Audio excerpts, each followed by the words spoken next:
Mislim, jaz, ko gledam na startupe, to ne gledam, da imamo cilj v prihodnosti neke veliko podjetje. Jaz to pogledam kot nek projekt skupaj, da štartamo, kot neka seminarska v tem semestru.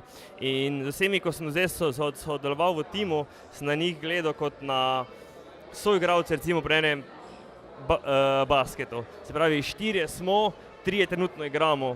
In potem, ko se nekdo trudi, je no hard feeling, če ga nadomesti rezerva, zato ker vsi vsem hočemo zmagati.